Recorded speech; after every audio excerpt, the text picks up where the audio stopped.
Nos alegra mucho tenerlos hoy en este evento sobre conocimiento tradicional para la estabilidad financiera, con énfasis en la biodiversidad, ya que este seminario online se enmarca en un proyecto llamado Finanzas Sostenibles para la Biodiversidad, implementado por Frankfurt School, la Fundación Getúlio Vargas en Brasil, el Fondo Acción en Colombia, con el apoyo del gobierno alemán a través de su iniciativa eh, para el clima internacional. Este proyecto comenzó en 2021 y va hasta el 2023, es decir, se acaba este año.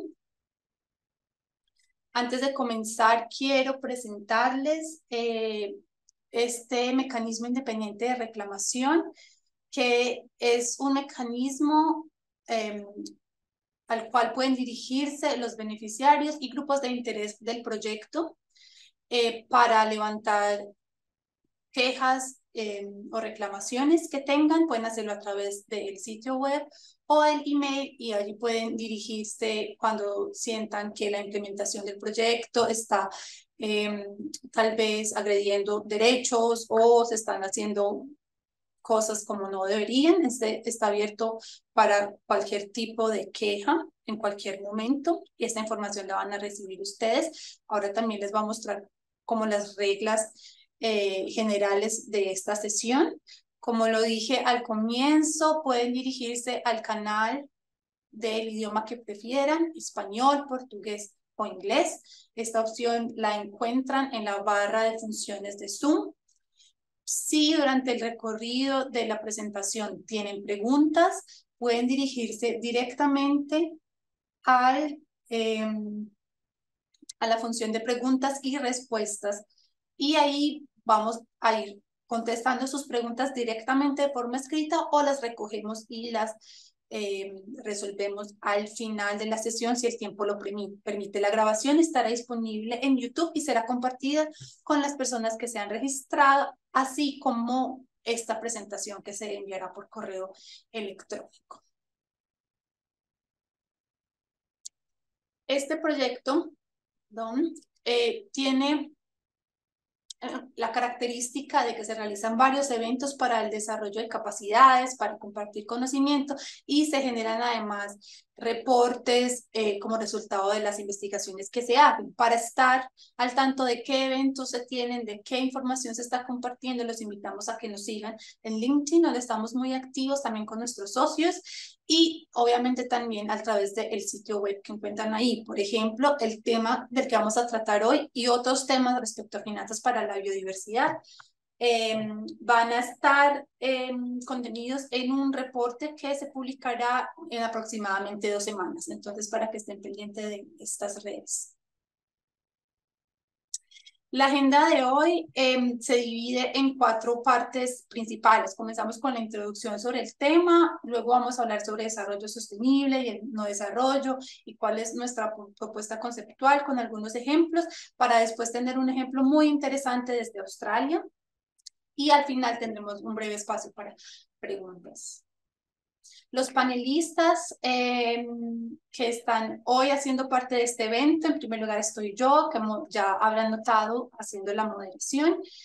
Yo soy Elizabeth Tamayo, soy gerente de proyectos en finanzas para la biodiversidad y trabajo en este proyecto de Sustainable Finance que les mencioné desde Frankfurt School. Tenemos el placer de contar con la participación de Eric Brenes, quien es consultor independiente e investigador en temas de sostenibilidad y alternativas para el desarrollo. Él tiene también, ha tenido el honor de fundar varias organizaciones, incluyendo el Costa Rican Corporate Governance Institute, el Mesoamerican Knowledge Lab and the Latin American Observatory of Sustainable Finance. También es investigador asociado del CIRPS en Italia y del UNICEF en México. Es director ejecutivo de Mar Viva. También tenemos el placer de contar con Kamal, también con muchísima experiencia como profesora asociada en Economía Ecológica del Charles Darwin University en Australia, y ella también es miembro del Ecosystem Services Partnership, con quien también hemos colaborado para la realización de este evento. Para dar inicio a la sesión de introducción, quiero obviamente regresar como a los básicos del tema, y es definir qué es conocimiento tradicional. Se ha definido como la información, las innovaciones y las prácticas de las comunidades indígenas y locales de diferentes tipos. Estas terminaciones y definiciones más específicas dependen de cada país: comunidades tribales, comunidades afrodescendientes, por ejemplo, que también se consideran dentro de esta categoría. Y también en algunos casos comunidades campesinas. Este conocimiento tradicional se desarrolla a partir de experiencias y observaciones a lo largo de siglos y suelen transmitirse de forma oral de generación en generación. Además, tienen las siguientes características, que encierran valiosísimos conocimientos sobre el medio ambiente y los ecosistemas, que te cuentan con conocimientos avanzados y profundos, por ejemplo, en temas de plantas, animales, patrones climáticos y recursos naturales. También este conocimiento, por esas características que tiene, puede informar prácticas sostenibles como técnicas de gestión de la tierra, conservación de recursos e innovación empresarial. El marco global de biodiversidad, que es el marco más importante en temas de diversidad biológica a nivel internacional y que se firmó en diciembre del año pasado y que es el que va a regir de ahora, digamos, hasta con corte a 2030, a 2050, como parte del Convenio de Diversidad Biológica. Tiene un enfoque muy especial, haciendo referencia a ese conocimiento tradicional a los pueblos indígenas, reconociéndolos como custodios de la diversidad biológica, socios en la conservación, restauración y uso sostenible.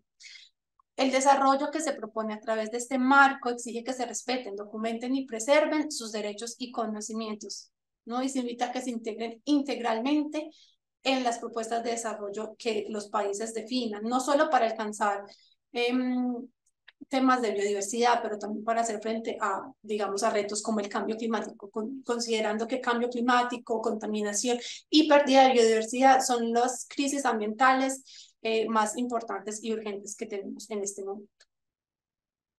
Entonces, considerando que debe integrarse de forma integral en el desarrollo, no se puede excluir el tema de finanzas, y menos si se habla de finanzas sostenibles.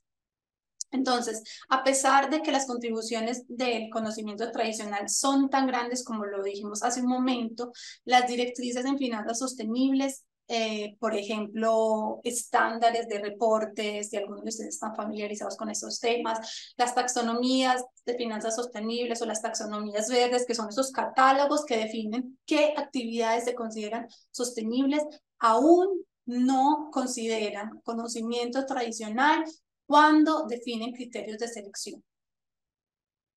El marco común de taxonomías de finanzas sostenibles para América Latina, que se lanzó hace algunas semanas, no considera, no menciona en su texto temas de conocimiento tradicional, aunque la región de Latinoamérica y del Caribe cuenta con más de 45 millones solo de indígenas, sin considerar como otros tipos de comunidades. Entonces, ahí vemos que todavía hay un reto y tal vez hay una oportunidad desaprovechada. Entonces, también nuestra idea es poder inspirar esta transición y esta integración de este conocimiento, porque se ha demostrado que a través de estudios que esos conocimientos pueden contribuir a enfrentar el cambio climático y construir resiliencia. Además de que cuando se implementan conocimientos tradicionales en comunidades que están además viviendo en extensos territorios, se genera apropiación y cohesión social, importantes para que las iniciativas sostenibles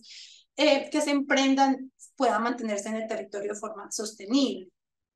Entonces, la invitación también que se está haciendo como parte de este proyecto es que se trasciendan los límites de las salvaguardas sociales, o sea, no solamente considerar pueblos indígenas en salvaguardas de respetar sus derechos, sino que se integre su conocimiento como parte como la parte técnica de las taxonomías, de las guías de inversión, de las ideas de negocio, así como las finanzas sostenibles, que no son, consideran aspectos ambientales, sociales y de gobernanza, no solo elementos financieros, sino estos aspectos, no, no tengan la parte de pueblos indígenas solamente en la parte social, sino que vayan a la parte también ambiental, como vamos a ver aquí en el siguiente.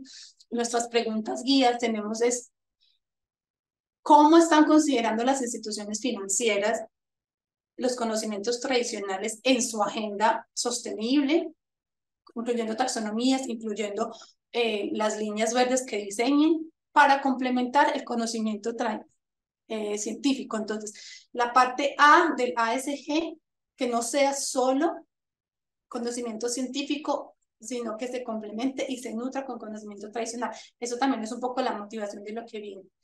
Además, después tenemos esta es otra pregunta que nos va a acompañar y que les pedimos que mantengan como anotado, lo tengan en cuenta cuando estemos presentando porque vamos a tener elementos para contestarla, es cómo pueden contribuir los conocimientos tradicionales a la consecución de objetivos medioambientales y sociales, ambos, ¿no?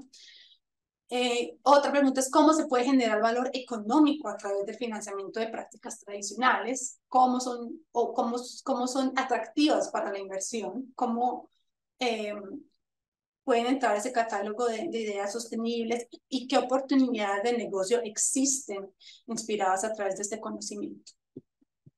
Entonces, esperamos brindar elementos para contestar esas preguntas a lo largo de la presentación.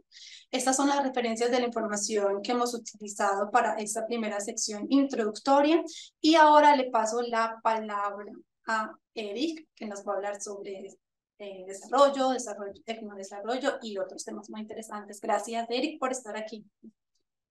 No, gracias a ti, Elizabeth, por invitarme. Espero que me escuchen bien. Vamos primero que todo a cuestionar un poco o a enriquecer un poco el concepto de sostenibilidad, ¿no?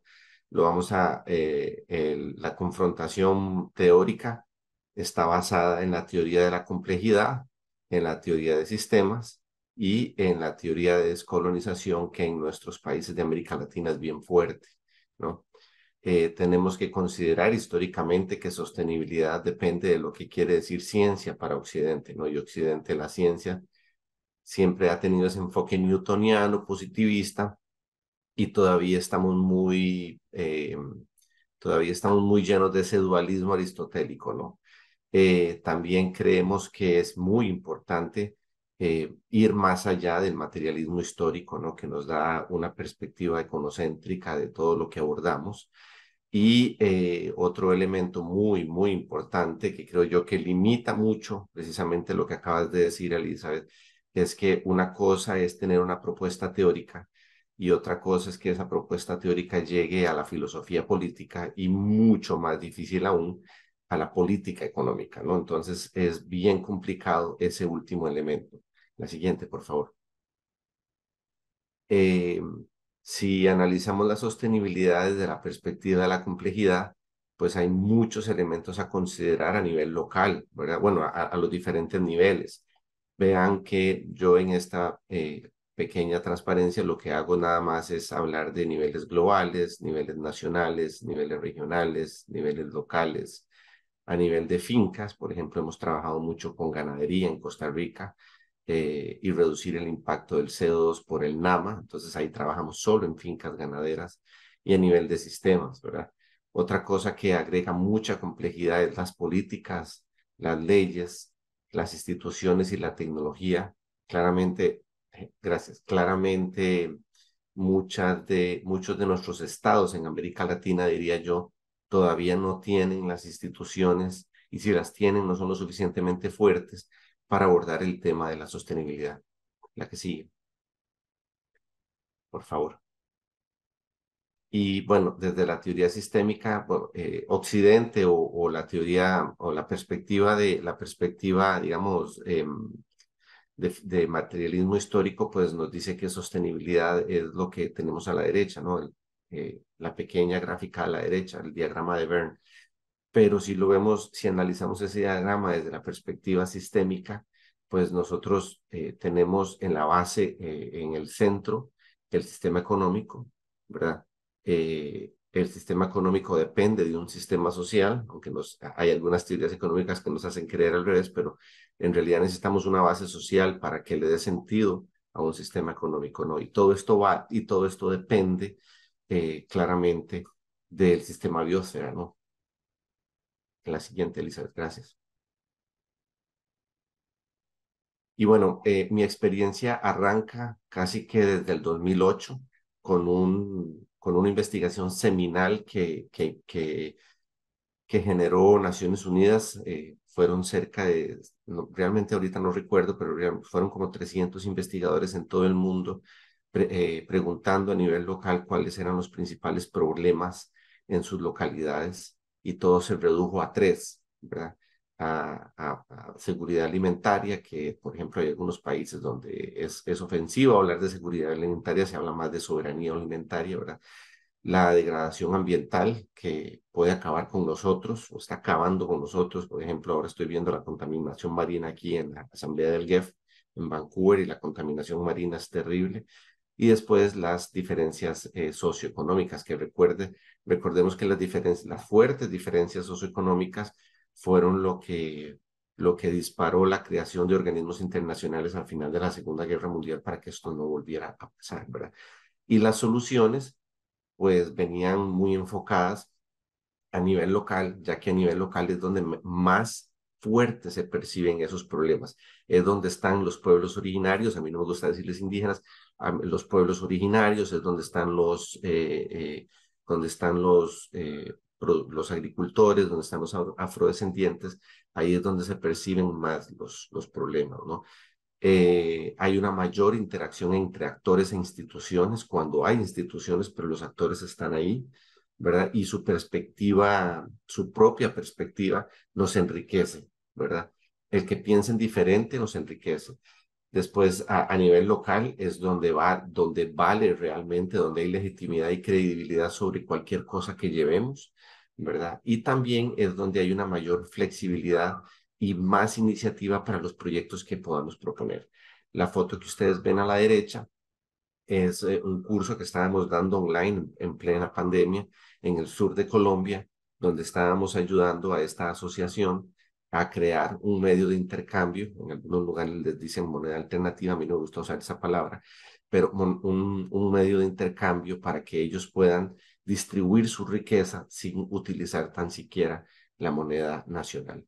Y como recomendación para hacer explotar la cabeza en esta teoría, les recomiendo el libro de Ernesto Siroli. Es un libro un poco viejo, ya debe tener por lo menos unos 15, tal vez 20 años, que se llama Ripples of the Zambezi, y ahí él da muchos ejemplos de cómo el pensamiento global choca con la realidad en las diferentes localidades alrededor del mundo que él trabaja. La siguiente, Elizabeth, gracias. Bueno, también, además del enfoque global que Elizabeth nos dio, también tenemos un enfoque global hacia la reducción de los desastres, ¿verdad? Que es la agenda de Sendai, y ellos nos dan 4 prioridades. Primero, tenemos que entender el riesgo. Segundo, fortalecer la gobernanza para el riesgo y la administración para el riesgo. Después, la inversión para la reducción del riesgo y la resiliencia. Y después, preparar a la gente.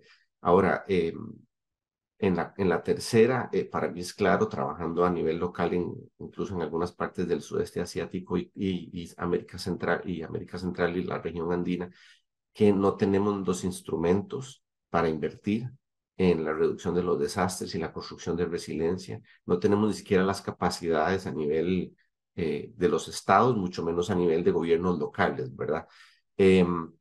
Y en el cuarto punto es donde ciertamente el conocimiento local, el conocimiento tradicional, es el que hace la gran diferencia a la hora de implementar los proyectos.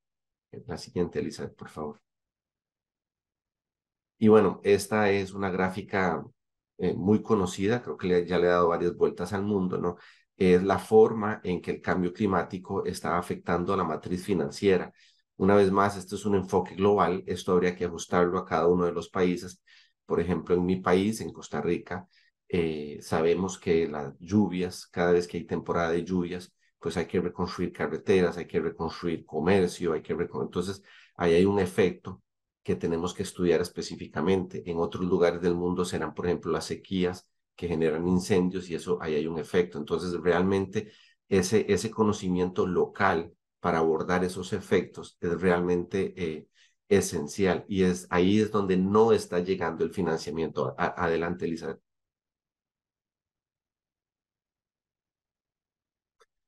Bueno, y quería compartir solamente dos ejemplos. Tenemos una publicación donde hay cerca de 19, no, 9 ejemplos o 9 o 12 ejemplos, ya realmente no recuerdo, es la segunda que se menciona ahí, que es la de UNESCO, pero no quiero dejar de mencionar la primera.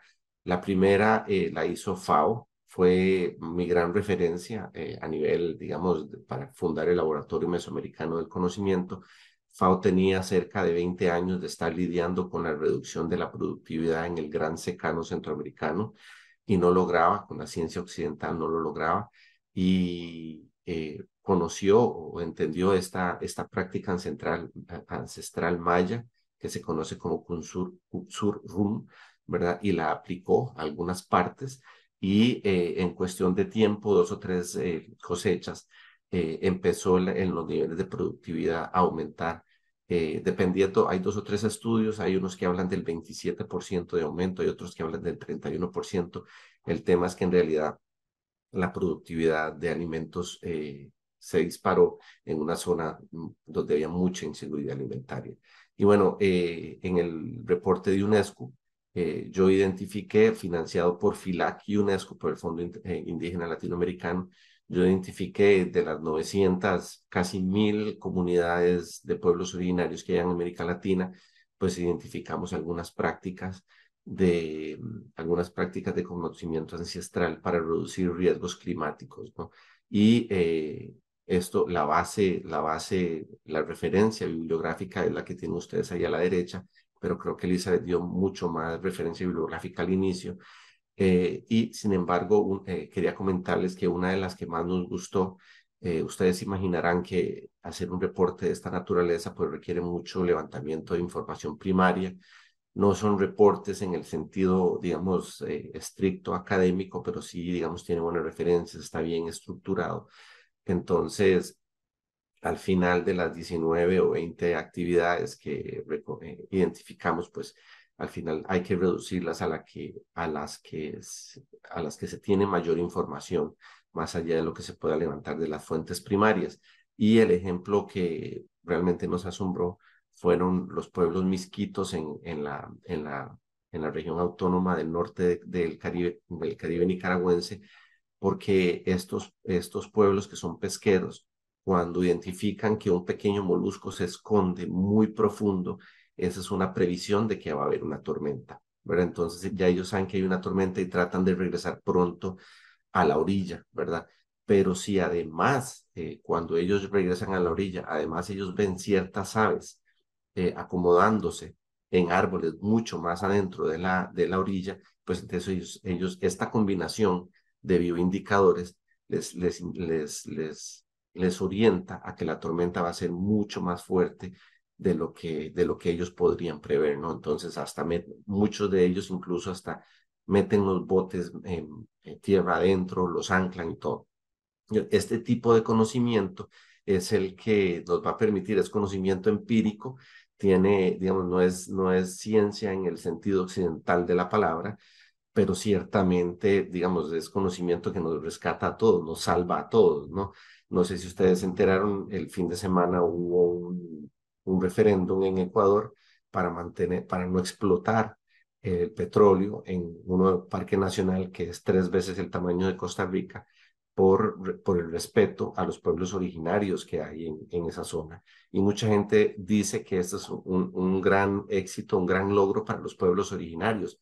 Y yo disiento totalmente porque es un gran éxito para nosotros. Su conocimiento, la biodiversidad, la forma en que ellos interpretan y conocen la biodiversidad es un seguro de vida para nosotros. Entonces, el tema de la biodiversidad es realmente clave porque no solo los pueblos originarios son los que cuidan la mayor cantidad de bosques, como ya lo dicen muchos documentos académicos, sino que la forma en que lo conocen y lo utilizan puede rescatarnos y darnos resiliencia. Adelante, Elisa.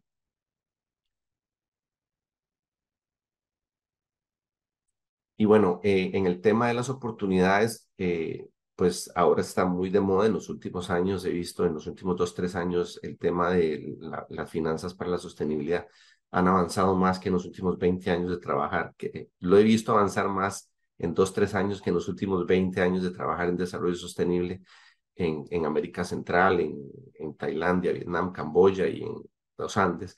Y claro, ya los instrumentos financieros hay que estructurarlos desde la perspectiva de los riesgos, ¿no? Y por eso es que hablamos de ASG. Entonces, ustedes pueden ver ahí, si no, en la gráfica, si no empezamos a rediseñar los sistemas de producción y de consumo para que sean más sostenibles, pues entonces al final vamos a terminar pues, disparándonos a nosotros mismos, ¿no? Reduciendo la biodiversidad enormemente. ¿Esto cuál es el reto que nos presenta a las sociedades occidentalizadas, ¿no? En mi opinión, el reto es lo que dice a la derecha, ¿no? Ya deberíamos de estar pensando en los efectos, ¿verdad? Y deberíamos de estar viendo cómo generamos modelos de negocios diferentes. Para cerrar, quiero decir que si hay algo que les puedo asegurar es que los modelos financieros no están haciendo llegar la inversión a estos pequeños a esta forma de estructurar o de interpretar la biodiversidad. También hay una cierta reticencia de parte de las comunidades locales porque la perspectiva financiera no necesariamente ha ayudado a preservar su forma de pensar. Entonces yo creo que estamos encontrando dos mundos, uno que piensa en función del riesgo, en función del retorno, que no está del todo mal, ¿verdad? Y otro que piensen, o otro que ha pensado, su perspectiva empírica les ha permitido mantenerse o perdurar en el tiempo, no 200 o 300 años de que tiene el modelo hegemónico, estamos hablando de 2, 3, 4 mil años, así es que perder ese conocimiento, pues es un suicidio, casi que un suicidio colectivo. Y quiero terminar aquí, Elisa, creo que ya no hay ninguna otra presentación. Aquí termino y dejo el espacio abierto para dudas, comentarios, sugerencias y también me pueden contactar de forma remota. Ahí Muchas quedan mis gracias, datos. Eric.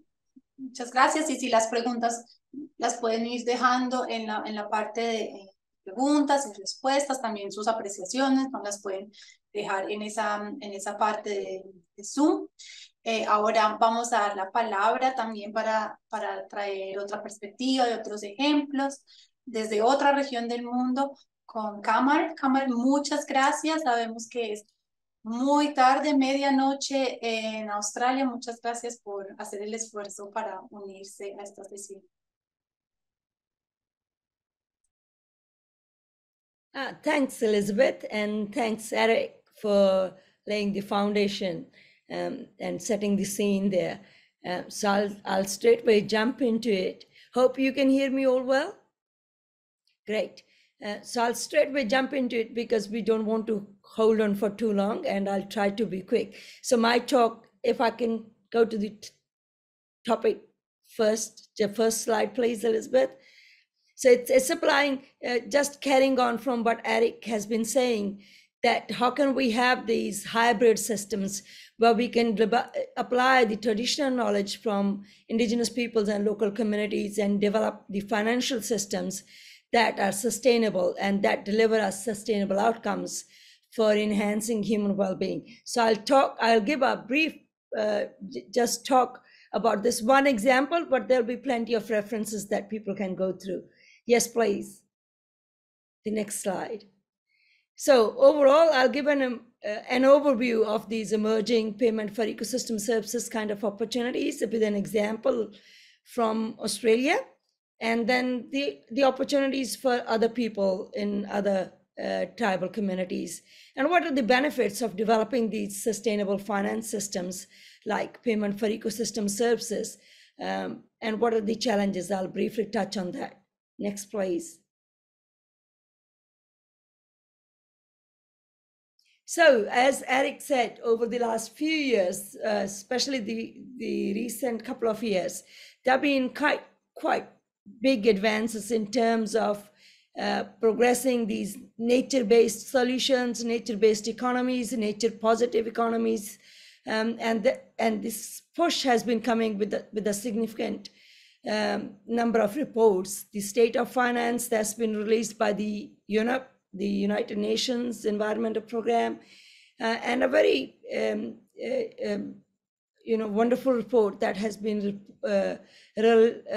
written and compiled by Professor Dasgupta on the economics of biodiversity, which we know so one of the the vital reports informing these finance decisions, where he's advocating that we should be investing in biodiversity first if we want the economies to progress.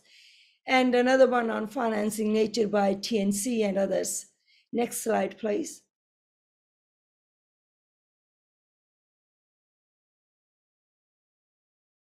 So why this movement is happening in this direction? So we are looking into these payment for ecosystem services kind of opportunities. When we look at our economies, so our global GDP is around $96 trillion a year, US dollars a year. That economy creates externalities, which are the impacts on the environment. If we cost them, they're about $9 trillion a year. And out of this $9 trillion of cost to the environment for running our economy of $96 trillion per year, we only invest a tiny bit, which is about $133 billion per year. So which is only about 1.4% of all our impacts. So it's a tiny, tiny bit compared to the impact that we are having on planet Earth. And then out of that total 133 billion, the investment that comes from the private sector in particular is only about 18 billion, which is about 14%. And the rest comes from the public, again, the government money. So the sector who is driving most of the benefits from getting resources from the environment for running the business is investing the least in saving the environment. And that's where we need to develop these mechanisms, sustainable finance mechanisms that can actually help the businesses to progress, as well as for the local communities to deliver ecosystem services, which are important for the well-being of humankind. So ecosystem services, as many of you would know, that they're the benefits that help us to enhance our well-being, and they are the foundation for our economies.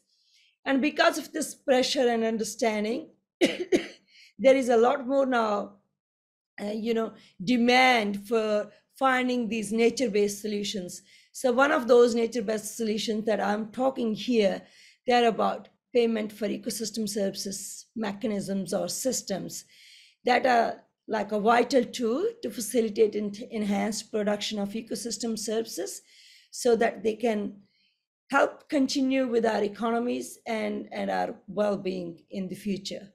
Next slide, please.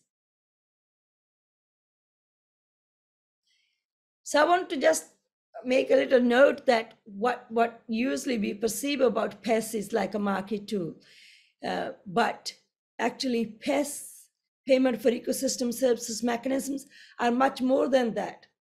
They are the systems and approaches in itself, where we can have either the financial incentives or any other type of incentives that can help people to deliver those services or the people to buy those services.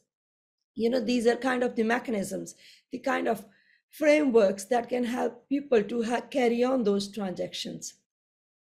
So there are a few players that play a key role in this. One is the ecosystem services providers. The other ones are the beneficiaries, quite often that are the corporates we expect, or the public. And the governments and private agencies can play a significant role in this. And quite often in this corporate world, especially in the Western countries, they shy off and they leave it to the market. And that's where we fail.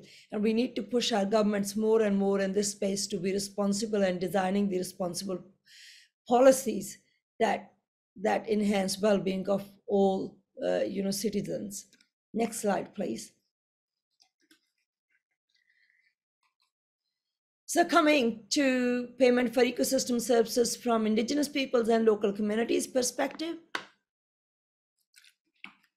And I think PES is more as a system or approach rather than just a market tool. So it embraces a lot more things in it. So the way we want to see those transactions, the way we want to have the whole system play out, the framework, the way we want to operate it in that framework. So we need to embrace in that kind of PES system the IPLC's values, which are quite holistic compared to the Western kind of thinking where we think like a carbon trading scheme that's more often, or just like now the focus on biodiversity. We need to be holistic about all the things, and that's where IPLC has been focusing on. And IPLC's kind of, if we talk about indigenous peoples and local communities, so their management often delivers environmental and socioeconomic benefits.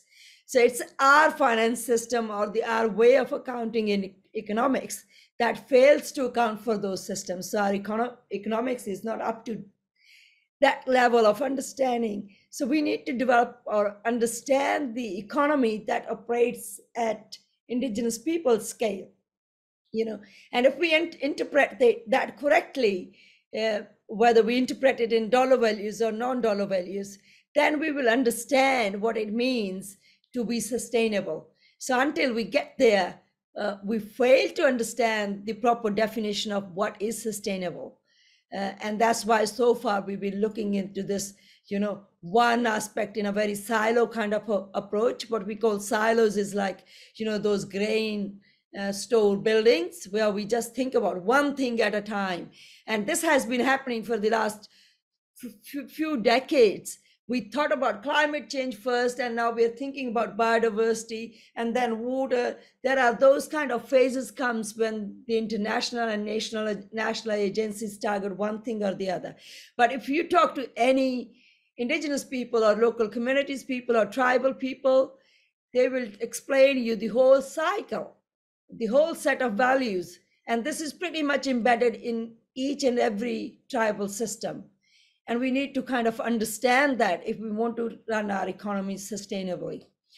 And in that case, in that line, we need to actually understand and update our CSR or ESG standards, where in that space where Eric and Elizabeth work more, that we need to be embracing this holistic approach. Next slide, please. So I'll give you a quick example. These are different type of ecosystem services markets, or I call them systems that operate in Australia, but like the conservation agreements or reef credit schemes, water buyback. As you can see, there is a focus on, one or two kind of ecosystem services. But where I'm focusing on in this is the application of traditional knowledge, which is the indigenous knowledge in Australia, for greenhouse gas emissions abatement, which we call emissions reduction scheme. Next slide, please. So that's the focus, and I'm coming to that. So far for indigenous peoples in Australia, we got these two main programs, incentivized financial programs. One is Caring for Country program, and the IPA, which is the Indigenous Protected Areas program, where the government invests about $43 million a year, especially for Caring for Country program. And with that program, it enabled a lot of indigenous communities to work on their land, to look after their land, and to pass on their knowledge. So it's been hugely useful. But the one that's been a little bit more in the more modern market approach is the savanna burning or emissions reduction scheme that's targeting to reduce greenhouse gas emissions, and it was targeted for climate change mitigation. And I'll go a little bit into detail for that one, how it all started. Next slide, please.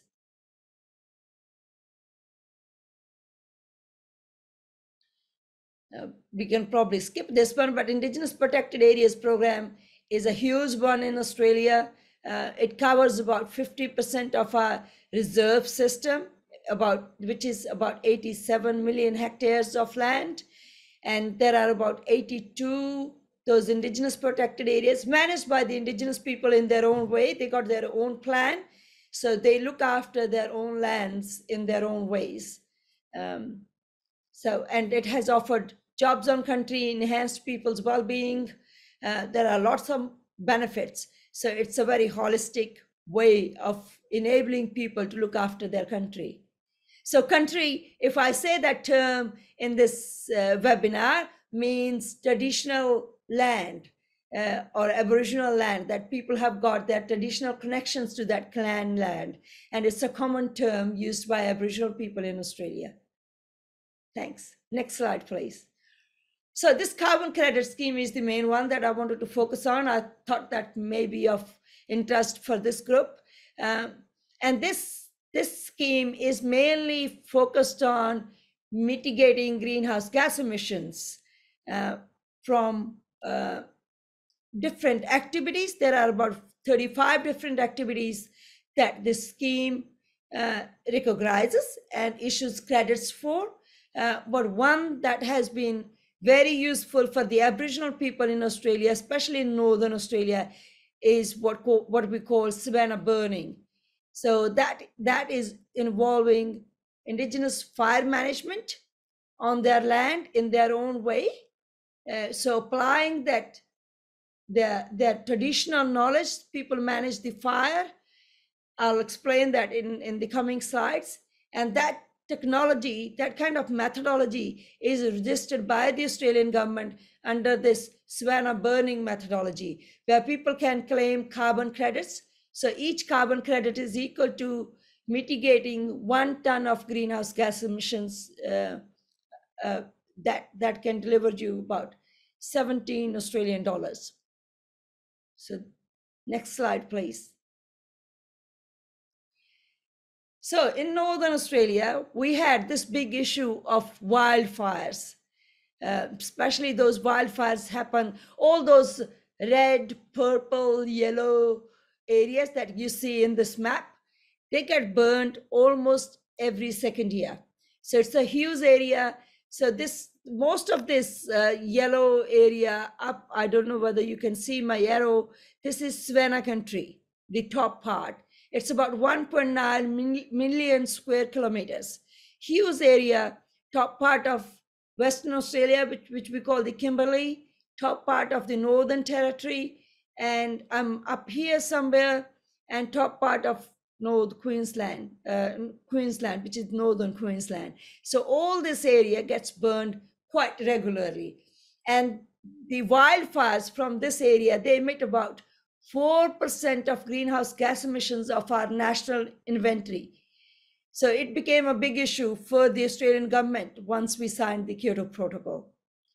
So there was an opportunity for the Aboriginal people. Lots of land has been managed by the Aboriginal people in this part of the world. And there was an opportunity for them to actually revive their traditional practice. So I'll come to that one in a minute. If you can move to the next slide, please.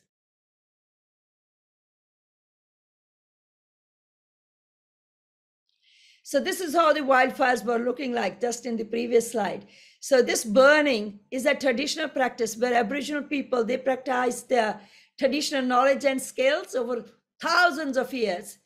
And people burn their country, applying these petty, cool burns early in the dry season. Our early dry season it starts in March, April, until about June, July, ends in June, July, mostly around that time when we got the dry season, when we don't get much rain at all, because after August, September, it gets a bit hot here in Northern Australia. And with that, lots of grass material that dries up, so builds up the fuel load that is very prone to wildfires when we get the when we get rains early in October, in November, December. So there are lots of lightning that strikes and that lit the fires. So that's how lots of wildfires happen in the late times of the year, like October, November. So to prevent those fires, people used to burn early in the season, early in the year. So with that, it's a common practice in many other places as well. I can give you some examples from India where people have been burning this way. They call it cool patchy burn. And with that, they can make this mosaic kind of pattern across their country. You know, wherever people were walking, they will lit these small fires. So that will help to prevent these big fires, the picture that I just showed you, which emits a lot of greenhouse gas emissions. These small fires emit much lesser quantity of greenhouse gas emissions, and they're much safer for the wildlife as well as for managing the country. So what happened with colonization over the last 150, 200 years in Northern Australia, that this fire practice, fire management was banned until about 30 years ago when the scientists, so there is a combination of Western science as well as traditional scientific knowledge, they both joined hands and they came up with this, reviving this practice with the use of modern tools. So people use now the helicopters to lit fires because it's a vast country. It's very large in area to manage for Aboriginal people as well. And they, drop some incendiaries to manage fire on a large landscape. And they use the satellite maps and some apps to look at where the fires are happening and how to manage it, how to access it quickly. So it's a real hybrid of Western knowledge and the traditional knowledge. Next slide, please.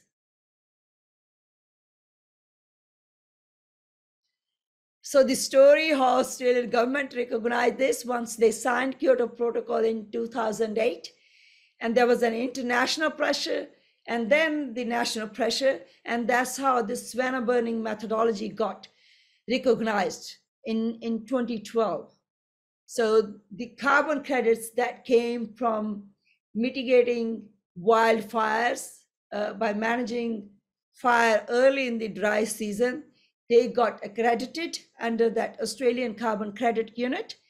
And for abating 1 ton of that 1 ton of greenhouse gas emissions, one can claim 1 Australian carbon credit units, which is then sellable in the market. Next, please. Next slide. So currently we got about 80 projects and a lot of them are managed by the Indigenous people, and they occur on 56% on Indigenous lands. I got those details there. So we can move on to the next one. All these yellow ones in this map are the carbon projects that's been managed by the Indigenous peoples. Next slide, please. And when we look at the value of ecosystem services that get delivered from this fire management, it's worth more than $1 billion. So it's a huge value of doing this practice. And there are well-being benefits for the local communities. So there are economic benefits for employing people on country, learning their traditional knowledge, being able to pass on their traditional knowledge, reducing domestic violence that happens in many of these remote communities, to manage their country properly. Lots of elders feel happy about their country. So there are lots of benefits if we look at. So the worth we looked at for the Indigenous projects, the value is worth more than $200 million per year. Next slide, please.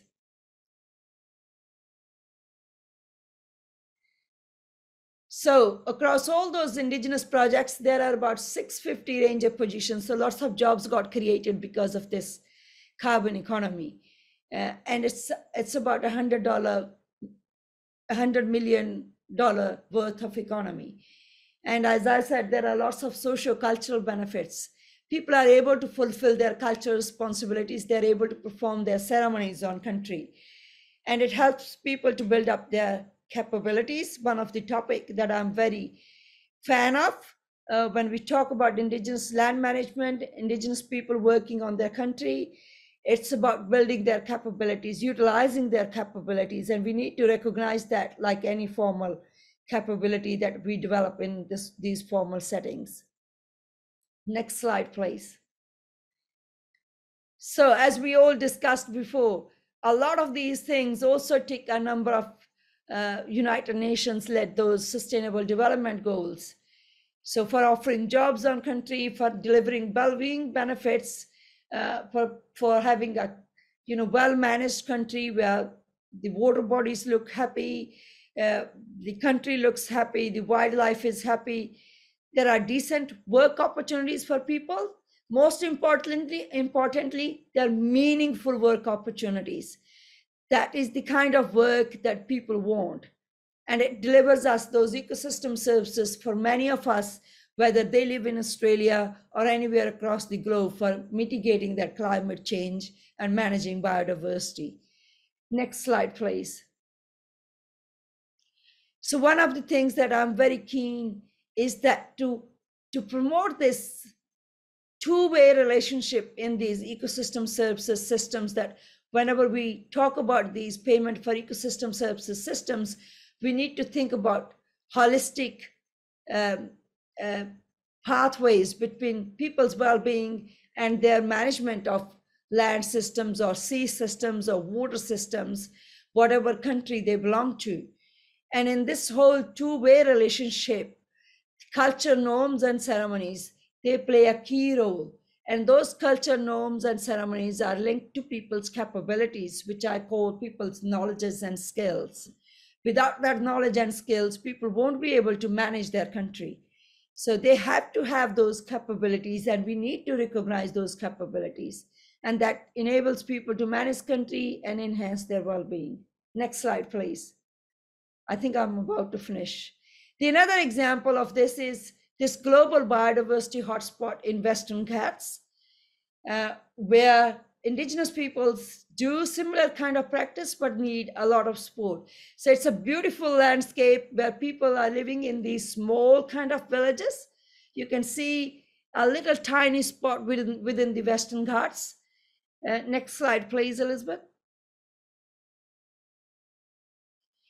And these people live with tigers without any fences, without any warning systems, without any risk assessments. And I'm sitting here with this community in the evening time, and this is out open in the forest having that conversation. And you can see the elders are so relaxed. And this area is an important habitat for about 300 tigers and about 1,000 elephants. And still they're saying is that this is all part of our life.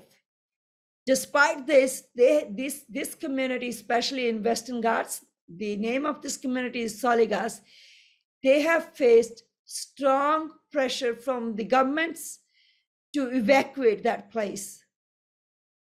But they are the biggest conservationists living in that space with a very tiny footprint, and they know how to manage that space.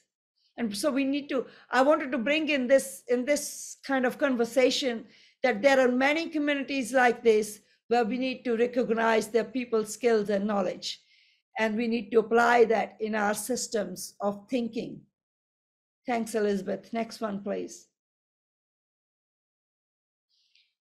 Yeah, so in doing so, we need to actually, develop the right set of payment for ecosystem services systems that includes people's values, that includes people's capabilities, that includes their holistic way of thinking. So not just one aspect at a time. And there are huge benefits.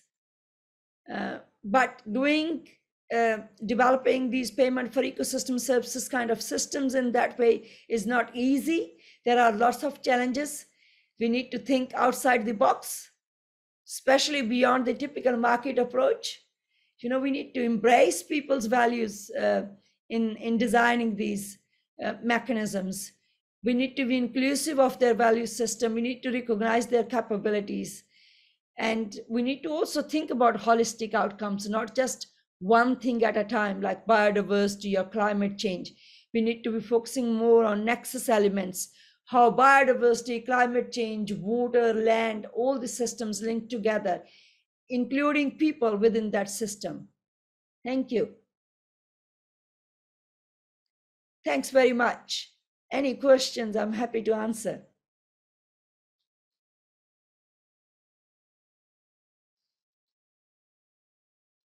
Muchas gracias, Carmen, muchas gracias, Eric, por la presentación. Vimos que voy a dejar de compartir para que nos veamos todos.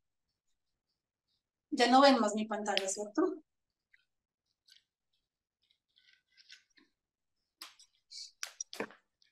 We still see the screen, Daniel. Ok. Porque para terminar y después de todas las presentaciones que tuvimos, vemos que incluir conocimiento tradicional es una oportunidad para integrar diferentes o hacer frente a diferentes desafíos de forma conjunta, como este abordaje holístico del que nos habla Kamal justo al final de su presentación. Y hay muchas oportunidades. Y mi pregunta para terminar y cerrar esta presentación es, ¿cuáles pueden ser los peligros o los impactos negativos que se tienen de no considerarlo? O sea, ¿qué pasaría para... pueden contestar Kamal o Eric. Gracias, Elizabeth. Yo creo que el peligro es, pues, yo solo veo uno, sin embargo, ese único es realmente peligroso y es el tema de que al perder biodiversidad, pues estamos perdiendo resiliencia como sociedad global, no solo a nivel local, sino como sociedad global. Entonces, yo lo que veo es casi como un suicidio colectivo. Sí, gracias. Y aparte, obviamente, de esos... Yes. ¿Sí? ¿Cómo quieres complementar esa respuesta? Yes. So did you mean, Elizabeth, that's the danger of losing traditional knowledge? I think, as Eric put it rightly, it's a suicide for humankind if we lose that traditional knowledge. Because traditional knowledge is also scientific knowledge. The only way is that knowledge has been developed through experiences over time. And it has been perfectionated like that, not like doing experiments in lab, where we sometimes fail for short term and then the results are different over long term. Whereas traditional knowledge has got a long standing.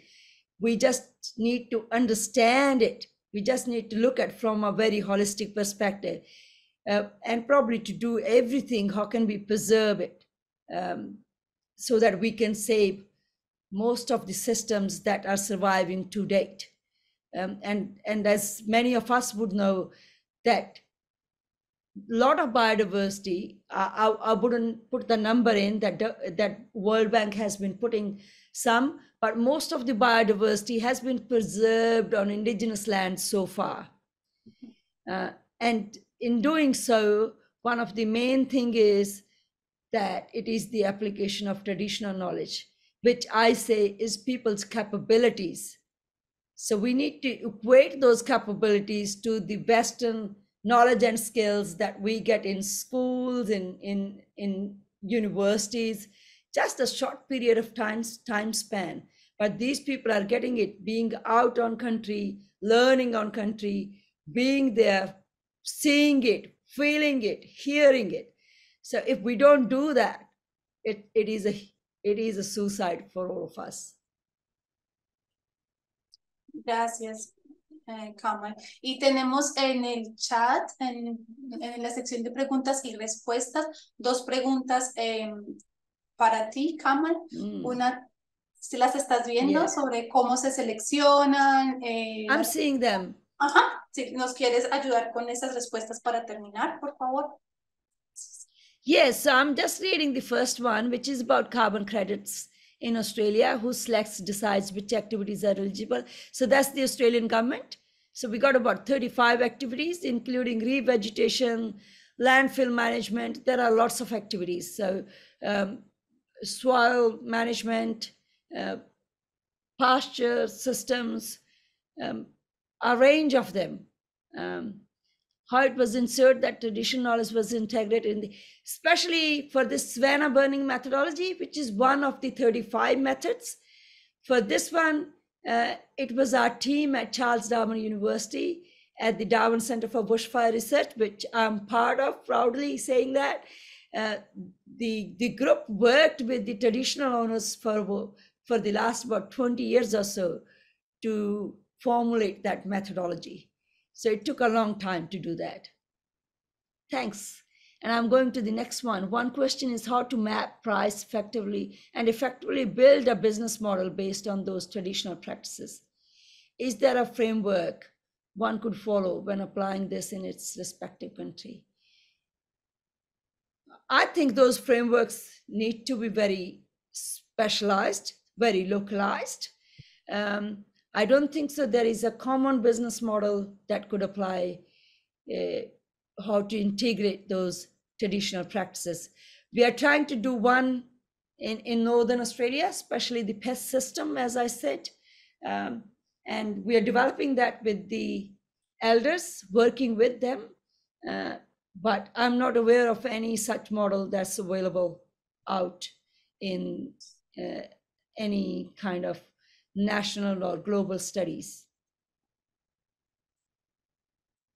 Gracias, Kamal. Thank you. And there's another question about this mechanism of credits used as to compensate damage done somewhere else, and to what extent it is still good for conservation. If it's what is I think is one of the last.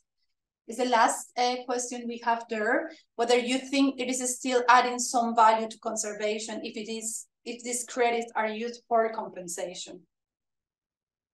Is that for carbon credits, Elizabeth? Yeah, it is about carbon credits. That the companies are buying, are you reading this one? Companies buying these carbon credits caused environmental degradation in other places? Yes. Yes, I get that side of it.